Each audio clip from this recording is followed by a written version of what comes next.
Hey folks, this is Best in Slot and welcome back to the Prehistoric Kingdom beta. In today's video I'm going to basically go through all the features of the beta, what's been added to the beta compared to the alpha, some tricks and tips and stuff like that, and just generally give you an overview of Prehistoric Kingdom in its current form. And then hopefully starting tomorrow we'll get started with our very own park build. I'm still trying to get the hang of things once again. I've built a very simple little exhibit. It was meant to be for a much smaller dinosaur and now I feel really bad for my well, my Tyrannosaurus, I should say, but they'll be fine. So let's take a look. There's quite a few new features. First thing to point out, we've got a speed up time button down here at the bottom right, but we can also now head into atmospherics. We can turn on a day-night cycle. I'm going to leave that playing now throughout the video. You can see time moving along there. We can also control the weather for the first time as well. It will naturally go through. If you set it to sunny, it'll stay sunny for a while and then it'll swap on its own. You do have to keep coming back, but you can set it to overcast. If we speed up time, maybe that'll happen quicker. We can go rainy. There you go, nice fog there, and the fog will roll in every now and again. It's really dramatic looking. There's our rain, and then we can go a proper full-on storm, which is pretty great. Very Silent Hill, you know, it's very intense stuff right here. You can see it. Let's slow time down again. You can see the winds rolling in the distance. The rain is super heavy. Nobody cares. She's just walking around in shorts having the time of her life. But your dinosaurs go all moist, which is nice. So I'll leave the day-night cycle rolling while we do this. Get it back to daytime. So that's new. We also have an undo button. So let's place a fence nice and quick. Bam. Look at that. And then we just hit Control Z. Might not seem like a big deal, but it kind of is. And Control Y will redo it so we can go. And I broke it. Rather unsurprisingly, I broke it. So, there's a few other features as well. You'll notice in the bottom left we now have science points. Now at the moment these will passively accrue as you play the game. As you just chill around with your dinosaurs, which have turned into ghosts. I have to... Oh, hello! Oh no, I don't know what, this has never happened before. This is a new one. Devs? There are a couple of bugs here and there. Oh, pausing fixes them temporarily. Okay, we'll leave the game paused for a minute because that looks beautiful. There are a few bugs and stuff like that. A lot of the basics have kind of been undone and are getting redone now. So we'd kind of expect that, but not a big deal, I don't think.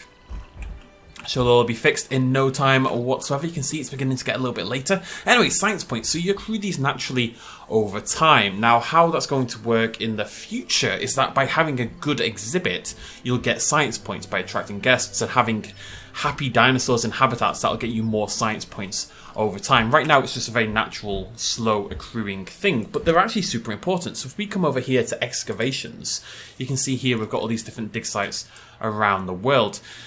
It's a pretty chill system though.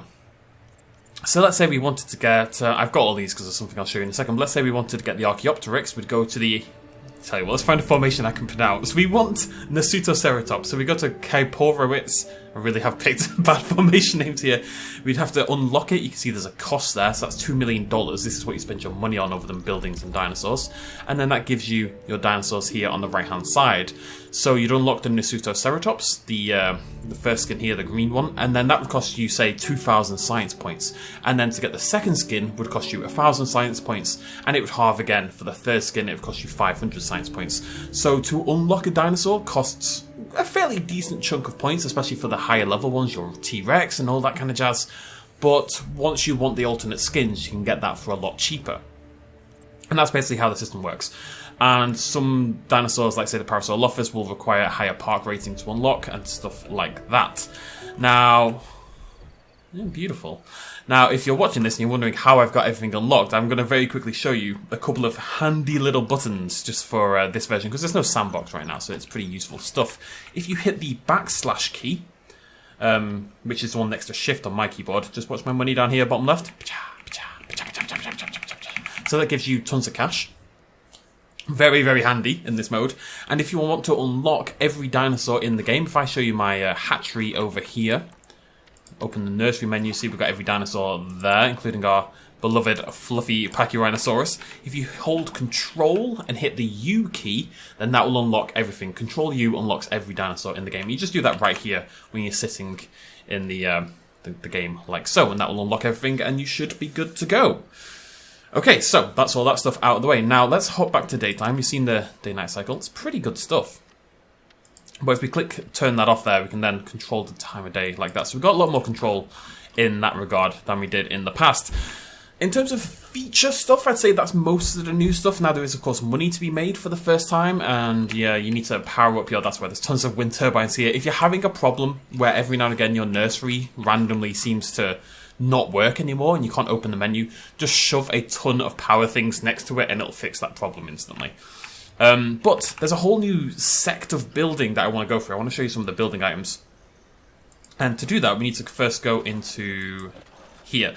So we've talked about this a little bit in the dev diary videos and stuff like that, but there's a whole new system now called modules, and modules are basically little undesigned items that tell guests or tell dinosaurs to do particular things.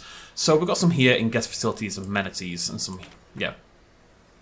See these modules here, and you see this has got the amenity module, which means guests will interact with it. So that's a bathroom module, just looks like that, very simple sort of bathroom shape. And we've even got shop modules that look like this. And actually you can do an extra thing with this if I remember how, which I probably don't. Bear with me. Yeah, if we click, when we're putting down these Bronto Burger modules, if we click here for styling, we can change what we're selling, different things, like so. Little coffee shop looking thing there, and the T-Rex Cafe. And if we click full stocked to desk stocked, you can see you can just put down a little desk like so. And the idea is your guests will still walk up to these and interact with them as though they are, you see there's a thing there for the staff, they'll interact with them as though they're a shop, but because they're much more basic in terms of their layout, you know, it's not a full building, you can build the shop around them if you so choose. It's a really, really cool system that I'm really excited about for the future. So you can see there's some for visitor entrance as well, there's some for the ticket booth, lots of things that are just, they're very basic in their design to allow you to do what you want over the top of them, basically. That's about it for them. There is a couple others we'll see as we go through. Same for the hatchery. You see, that's the nursery there. That's the one that you buy as a module, but as a prefab. But you can just, this is the actual nursery itself. You can just run with this. You'd have to build your nursery around it if you wanted it to look any different. Same with the power as well. They're the same kind of deal. They've got a, as you can see there, a power module, which just means it generates power. And hopefully it'd be cool to get like an even more simple one of like maybe just like this over here, and then you could build your own little power station. I think that'll probably be a thing at some point. Anyways, so that's the module system. And now I'm just going to show you all the building items. There's a lot of cool new ones, and we'll go through the foliage, and that will be about it. So, enclosures. I don't think there's too much in terms of the new fencing. We've got... I was pretty concerned I'd broken that forever, but there we go. Modern concrete wall. We've got modern glass fencing. We've got big old chunky... of a Jurassic Park 3 style metal fence. We've got a big old wooden fence as well. That's about it. In terms of fencing, there's nothing too new. The exhibits are now this mini aviary thing looking like this. They're a bit more, again, I think chill this time around. There isn't, I don't know if there is a prefab for it, but I haven't seen it. But they're pretty basic, so it lets you kind of just do what you want. Obviously, you can put your own foliage and stuff in here and populate that with Archaeopteryx and Microraptor. In terms of pathing, we've got a bunch of stuff. When it works, there we go. Just lots of asphalt paths there. We've got a lovely red one. I think we can maybe change the colour. No, not on these, fortunately. Got a few different colours. So we've got this nice sort of brick-laid one. We've got big old hexagons. They're not hexagons, funky shapes. We've got pavement.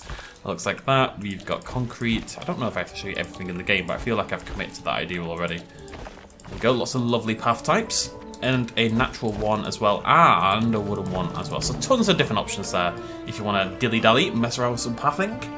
Over in animal care, there's not too much here. You can see these modules again. These are animal care modules. So they're like resting areas. And then there's a ton of prefabs. These are the things that have been pre-built by the PK devs that, you know, provide homes and provide different shelters for your animals, basically. And these are the kind of things we'll be able to share online, hopefully on the Steam Workshop pretty soon, but for now you can post them online, share the files, stuff like that. And this is a big old sauropod house, which is pretty awesome. There's also food. We've got a tall herbivore feeder and a ground feeder for everyone else, which is editable, apparently. I wonder how. Is it stretched? So I'll show you that very quickly. Oh no, there you go. Fruit. And, well, it's just meat at the moment. So I've actually been feeding my carnivorous dinosaurs fruit because I never saw... Well, I've been feeding them vegetation, I should say, because I actually never saw this button.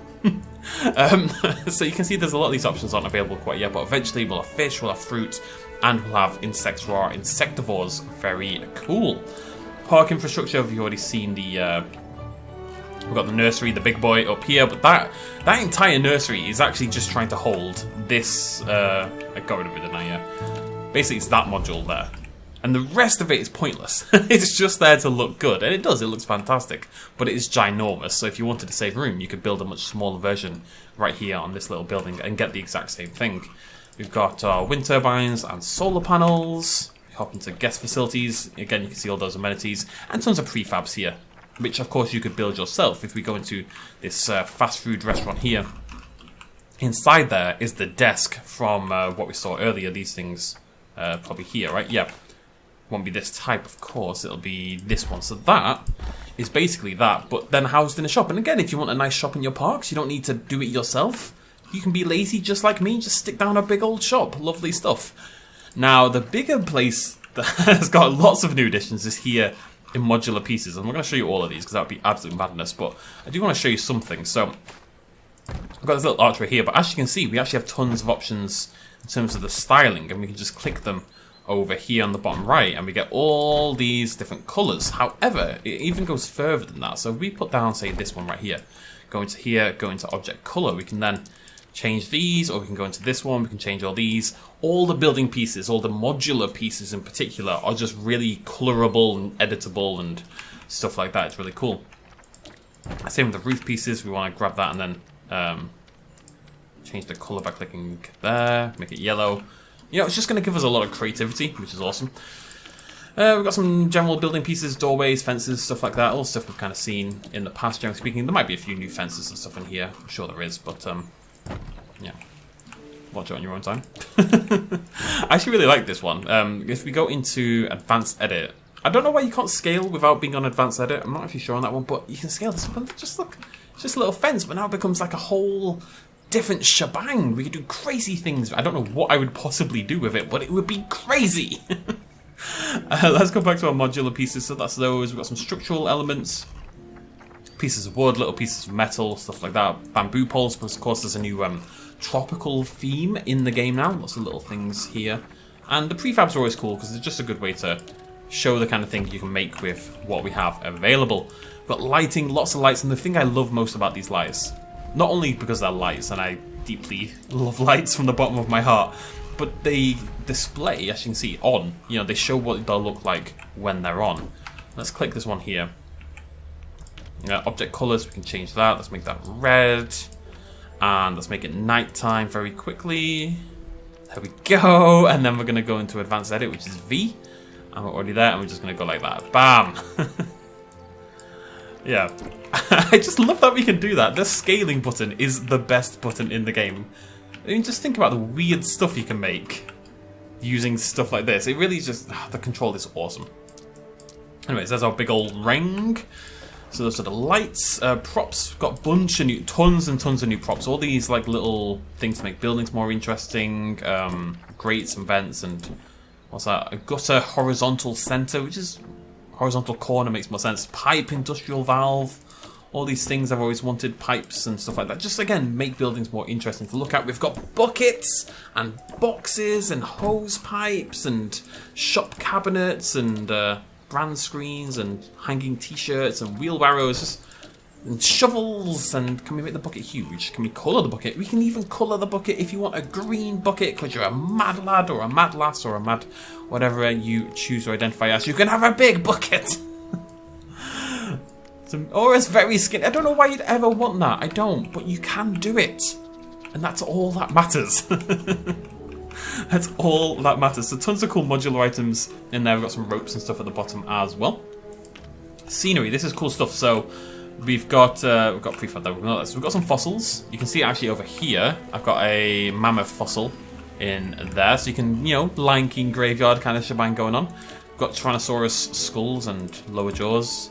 And some vertebrae and tibias and just general body pieces, essentially. We've got these really cool murals, Hell Creek murals, which you can join together to make like a backdrop, kind of like the ones in Planet Zoo. They're really cool. Big fan of that. And these are the best things. So you can see here with the statues, they've got an amenity symbol, because I think in the future these are meant to give you science points.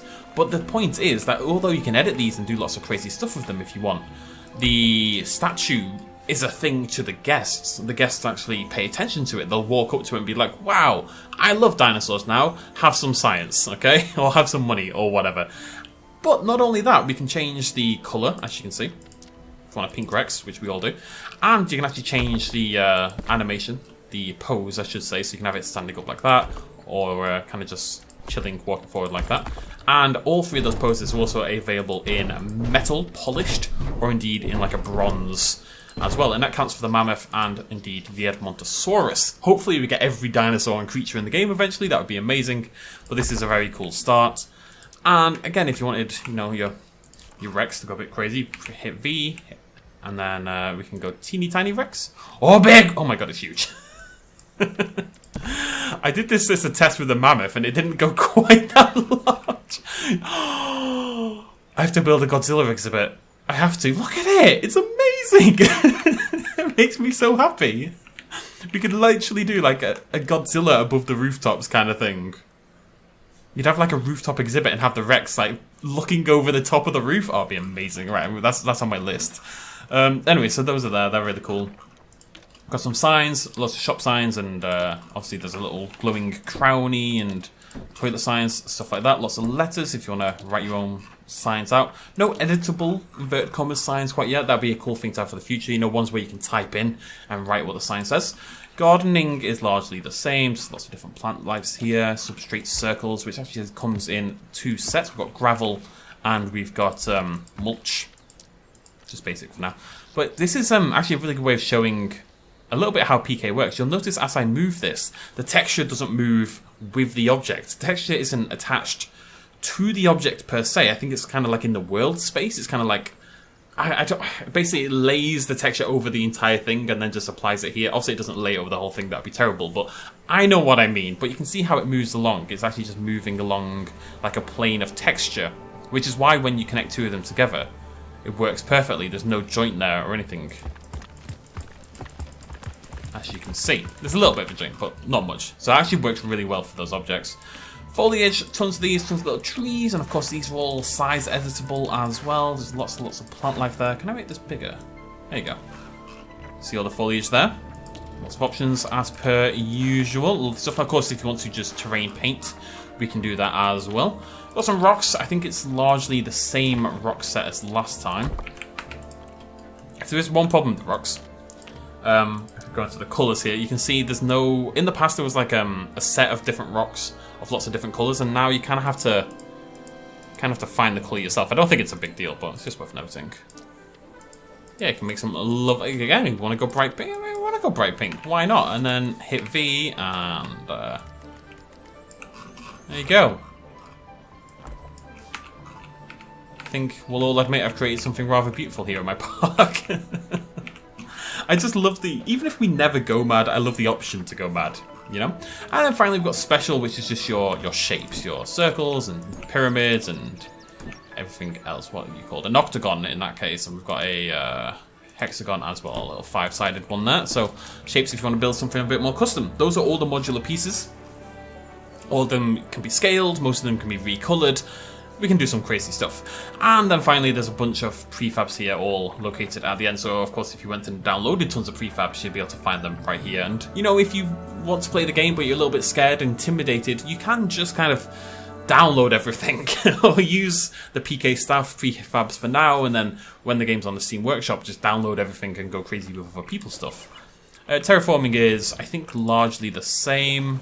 We've got our water, got our rough water, and we've got our muddy water types there. Lovely stuff. You can paint. We've got, in terms of environments, we've got coastal, we've got temperate, we've got scrubland, we've got wetland, and we've got tropical. So we're only missing grassland and desert and taiga at this point in time. So we've got 5 biomes to play with, which is pretty cool. But they largely work in basically the same way they always did. So not much to show you on that one.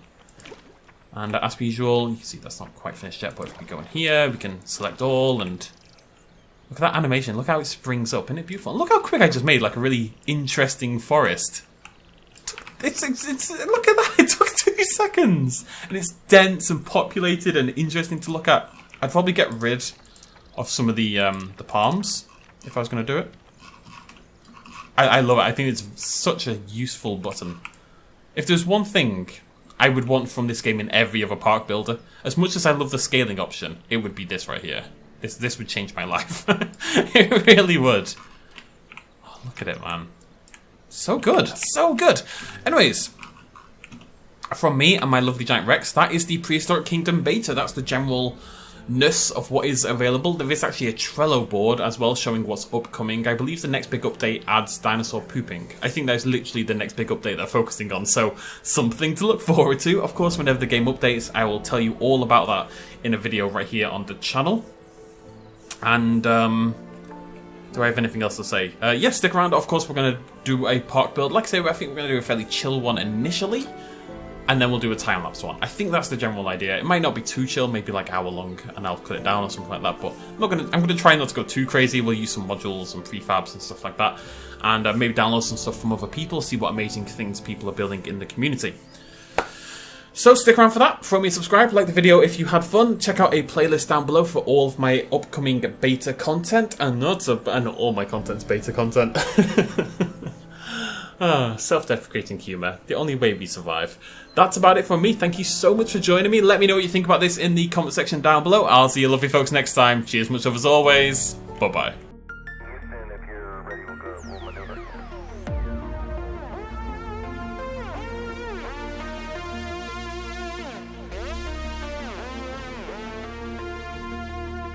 Reaching out.